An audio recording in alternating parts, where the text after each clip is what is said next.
গ্রামের বাতাসে যে গন্ধ থাকে তা কখনো ভোলা যায় না। ভোরের শিশির, মাঠের সবুজ, নদীর জলের কলকল ধ্বনি সবকিছুতেই একটা আপন ভরসা থাকে। কেয়া ছোটবেলা থেকেই এই পরিবেশে মানুষ বাবা ছিলেন প্রাথমিক বিদ্যালয়ের শিক্ষক, মা গৃহিণী। উচ্ছলতা ছিল না, তবে অভাবও ছিল না। বাবা সবসময় বলতেন, মেয়ে মানুষকে শুধু রান্নাঘরে আটকে রাখার জন্য জন্মানো হয়নি, ওদেরও পড়াশোনা করা উচিত, নিজের জায়গা করে নেওয়া উচিত। কে আর সেই কথাই বুকে আগলে বড় হয়েছে। গ্রামের সবাই বলতো কি আর মাথায় নাকি বইয়ের ভূত ভর করে আছে, সে ক্লাসে সব সময় প্রথম, শিক্ষকদের সবার প্রিয়। কিন্তু গ্রামে থেকে উচ্চশিক্ষা সম্ভব ছিল না। তাই এসএসসি শেষে বাবার স্বপ্নপূরণে কেয়াকে শহরে পাঠানো হলো।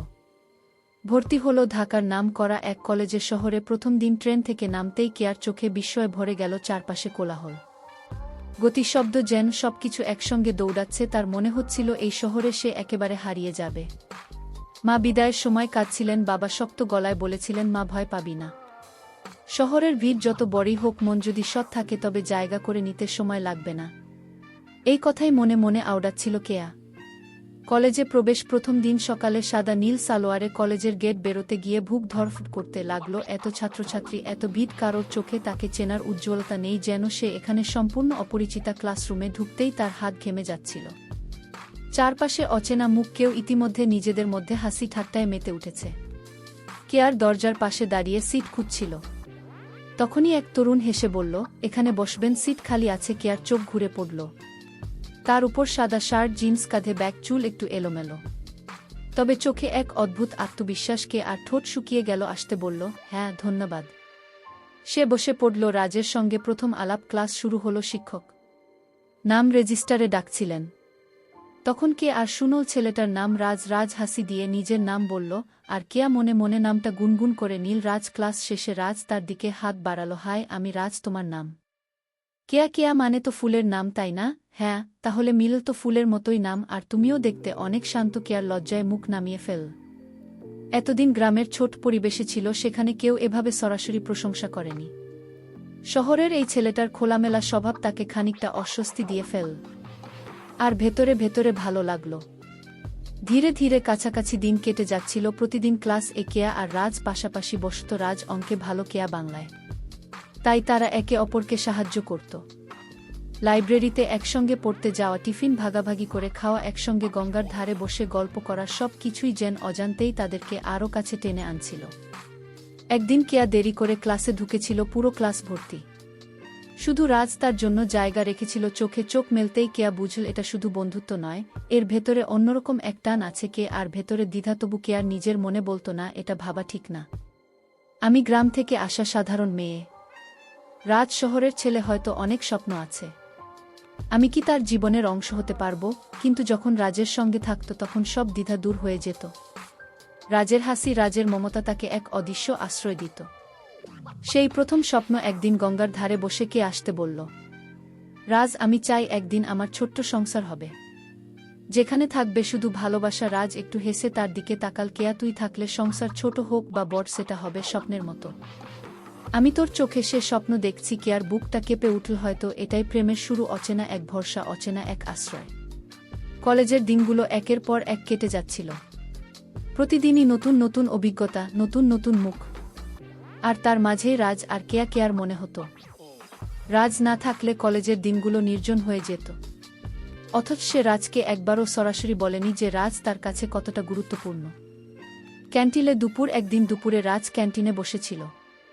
কেয়া ক্লাস থেকে বেরিয়ে ওর সামনে গিয়ে দাঁড়াল। চলো আজ টিফিন আমি খাওয়াব। রাজ অবাক হয়ে তাকাল। কি ব্যাপার, আজ এত বড় মেহমানদারি? মেহমানদারি না, বন্ধুত্ব। কেয়া সামান্য হাসল। রাজু মুচকি হেসে বলল, তাহলে ঠিক আছে, আজ খরচ তোর।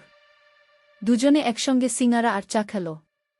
খাবারের স্বাদ যেন সাধারণের থেকেও ভাল লাগছিল, কারণ সেটা ভাগাভাগি করা। লাইব্রেরির নীরবতা। পড়াশোনার জন্য তারা প্রায় লাইব্রেরিতে যেত। কেয়া বইয়ে মন দিত, আর রাজ মাঝে মাঝে চুপি চুপি তার দিকে তাকাত। কেয়া টের পেলেও কিছু বলত না, বরং বুকের ভেতর কেমন যেন অদ্ভুত কম্পন অনুভব করত। একদিন রাজ ফিসফিস করে বলল, তুই পড়াশোনা এত মনোযোগী, মাঝে মাঝে ভাবি আমার মতো মানুষকে কেন এত গুরুত্ব দিস? কেয়া বই বন্ধ করে তার চোখে তাকাল। কারণ তুই শুধু বন্ধু না রাজ, তুই আমার ভরসা। রাজের বুকটা কেঁপে উঠল। সে বুঝল এই কথার ভেতর অনেক না বলা অনুভূতি লুকিয়ে আছে। একদিন বৃষ্টি নামল। ক্লাস শেষে তারা বেরোতে গিয়ে আটকা পড়ল। কলেজের বারান্দায় বৃষ্টির ফোঁটায় পুরো আকাশ ভিজে গেছে। রাজ কেয়ার দিকে তাকিয়ে বলল, চল বৃষ্টিতে হাঁটি। কেয়া প্রথমে আপত্তি করল। নারাজ ভিজে গেল, অসুস্থ হয়ে যাব। কিন্তু রাজ হাত বাড়িয়ে দিল, চলো না, ভয় পাবি না, আমি আছি। কে এক মুহূর্ত দ্বিধা করে রাজের হাত ধরল। সেই প্রথম হাত ধরার অনুভূতি গরম, অথচ কাপ কাপে, যেন সারা দুনিয়া থেমে গেছে। তারা ভিজে ভিজে হাসছিল, দৌড়াচ্ছিল, আবার থিমে চোখে চোখ রাখছিল। বৃষ্টির জল যেন তাদের নতুন এক সম্পর্কের সাক্ষী হয়ে রইল।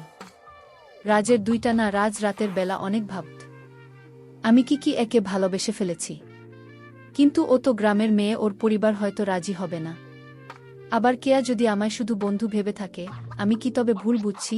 তবে যতই রাজনীতিকে আটকে রাখতে চাইত কে আর হাসি, কেয়ার কণ্ঠস্বর, কে আর উপস্থিতি তাকে বারবার প্রেমের দিকে টেনে নিত। কেয়াও নিজের ভেতরে দিভাই ভুগছিল। রাজ কি আমাকে সত্যি ভালোবাসে, নাকি শহরের মতোই সম্পর্কগুলো ভেসে যায়? যদি একদিন রাজ আমাকে ছেড়ে যায় না, আমি এটা ভাবতেও চাই না। কিন্তু যখন রাজের সঙ্গে থাকত তখন সব ভয় দূর হয়ে যেত। মনে হতো রাজি হলো তার স্বপ্নের মানুষ। কলেজে বার্ষিক সাংস্কৃতিক অনুষ্ঠান হলো। কেয়া সেখানে রবীন্দ্রসঙ্গীত গাইল। রাজ প্রথম সারিতে বসে মুগ্ধ দৃষ্টিতে তাকিয়েছিল।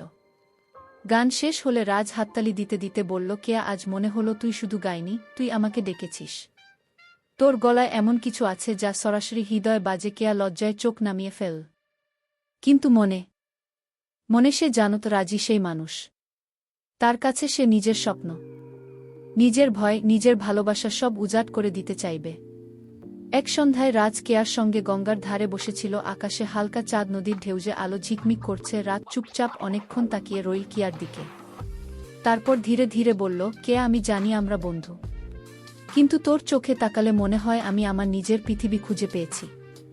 তুই যদি কখনো না বলিস আমি কিছু বলবো না, কিন্তু আজ বলতে বাধ্য হচ্ছি, আমি তোকে ভালোবাসি। কে আর চোখে জল এসে গেল। রাজ, আমিও তোকে অনেক দিন ধরেই ভালোবাসি, কিন্তু ভয় পেতাম যদি তুই অন্যভাবে নেস। তারা তখন নীরবে হাত ধরল। গঙ্গার ঘেউজের মতোই তাদের ভালোবাসা প্রবাহিত হতে লাগল। কলেজে রাজ আর কেয়ার সম্পর্ক এখন সবার কাছেই স্পষ্ট। তারা একে অপরের ছায়া হয়ে গেছে। তবে যতই সুখী হোক না কেন, জীবনের পথ সবসময় মসৃণ হয় না। রাতের টিউশন থেকে ফেরা কেয়া পড়াশোনায় খুব ভালো ছিল। তাই একদিন শহরের এক বাড়িতে টিউশন করিয়ে ফিরছিল। সময় একটু বেশি হয়ে গিয়েছিল। ঘড়ির কাঁটা তখন প্রায় রাত ৯টা ছুঁই ছুঁই। রাস্তাটা অন্ধকার, চারপাশে নির্জন বাতি থাকলেও ঝিমিয়ে আসা আলো, হালকা কুয়াশা। কেয়া বুকের ভেতরে অদ্ভুত ভয় অনুভব করছিল। ঠিক সেই মুহূর্তে রাজ ফোন করল। কেয়া, কোথায় আছিস? টিউশন থেকে ফিরছি রাজ, একটু ভয় লাগছে। রাজ শান্ত স্বরে বলল, ভয় পাবি না, আমি আসছি। রাস্তার শেষ মোড়ে দাঁড়িয়ে থাকিস। কেয়া মোড়ের কাছে পৌঁছাতে না পৌঁছাতেই কয়েকজন অচেনা ছেলেকে দেখতে পেল। তারা রাস্তার পাশে দাঁড়িয়ে অদ্ভুত হাসি হাসছিল। একজন এগিয়ে এসে বলল, কোথায় যাচ্ছ সুন্দরী এই রাতের বেলায়? কেয়া ভয়ে দ্রুত হাঁটতে লাগল। কিন্তু হঠাৎ দুজন ছেলেকে সামনে, আরেকজনকে পেছনে পেয়ে গেল। তার গায়ের শাড়ির আঁচল টেনে ধরল তারা। কেয়া চিৎকার করতে চাইল, কিন্তু ভয় আর আতঙ্কে গলা শুকিয়ে যাচ্ছিল। আমাকে দয়া করে ছাড়ো, সে কেঁদে ফেল। ঠিক তখনই রাজ দৌড়ে এলো। দূর থেকেই কেয়ার কান্নার আওয়াজ শুনে তার বুক কেঁপে উঠেছিল। এই হাত ছেড়ে দে ওকে, রাজ গর্জে উঠল। কিন্তু বখাটেরা হেসে বলল, ওরে প্রেমিক এসেছে, এখন দেখি কি করতে পারে। রাজ একসাথে তিনজনের সামনে দাঁড়াল। তার শরীর কাঁপছিল, কিন্তু ভেতরে আগুনের মতো রাগ। সে ঝাঁপিয়ে পড়ল। প্রথমে একজনকে মাটিতে ফেলে ঘুষি মারল, আরেকজন পেছন থেকে আঘাত করলে রাজ পড়ে গেল। তবু সে থামল না, উঠে দাঁড়িয়ে লড়াই চালিয়ে গেল। কেয়া কাঁদতে কাঁদতে চিৎকার করছিল, রাজ সাবধান। অবশেষে রাজের লড়াই দেখে চারপাশে কিছু মানুষ জড়ো হল। পরিস্থিতি বুঝে বখাটেরা পালিয়ে গেল। কেয়া কাঁপতে কাঁপতে মাটিতে বসে পড়েছিল, আঁচল এলোমেলো, চোখে কান্না। রাজ কাছে গিয়ে তাকে ওঠাল। কেয়া, কিছু হয়নি তো? ভয় পেয়েছ? কেয়া রাজের বুক জড়িয়ে ধরল। রাজ, আমার সব শেষ হয়ে গেল। আমি অপমানিত হলাম। এখন আমি কার মুখ দেখাবো? তুই কি আমাকে আর বিয়ে করবে? রাজ তার মুখ দু হাতে ধরে বলল, চুপ, কখনো এসব বলবি না। তুই আমার ভালোবাসা, তুই আমার সম্মান। কয়েকজন নোংরা মানুষের কারণে তুই অপবিত্র হবি না। তুই যেমন ছিলি, তুই আমার কাছে ঠিক তেমনি। কে আর চোখ দিয়ে অঝরে জল গড়িয়ে পড়ছিল। রাজের কথায় সে আবার বাঁচার শক্তি পেল। সেই রাতেই রাজ বাড়ি ফিরে পরিবারকে সব জানাল, সবার সামনে দাঁড়িয়ে দৃঢ়কণ্ঠে বলল, আমি কেয়াকে বিয়ে করব, ও আমার স্ত্রী হবে। আমি কাউকে ওর চরিত্র নিয়ে প্রশ্ন তুলতে দেব না। রাজের বাবা মা প্রথমে অবাক হলেও ছেলের চোখে দৃঢ়তা দেখে কিছু বললেন না। অন্যদিকে কেয়া নিজের পরিবারকে জানাতে ভয় পাচ্ছিল। কিন্তু রাজ তার হাত ধরে গিয়ে কেয়ার বাবার সামনে দাঁড়াল। কাকা, আমি কেয়াকে ভালোবাসি। আমি ওকে বিয়ে করতে চাই, দয়া করে রাজি হন। কে আর বাবা চোখ ভিজিয়ে বললেন, বাবা, তুমি যদি ওর পাশে দাঁড়াও তবে আমার আর ভয় নেই। আমি তোমাদের জন্য আশীর্বাদ দিচ্ছি। অবশেষে এক সকালে গ্রামের মন্দিরে তাদের বিয়ে হলো। কেয়া লাল শাড়ি পরেছিল, রাজ সাদা পাঞ্জাবি। সবার সামনে শপথ নিয়ে তারা একে অপরকে জীবন সঙ্গী করল। রাজ কেয়াকে কানে কানে বলল, এই রাতের অন্ধকার আমাদের ভাঙতে পারেনি, আমরা জিতেছি কেয়া। কেয়া মিষ্টি হেসে বলল, হ্যাঁ রাজ, তুই আমার আলো।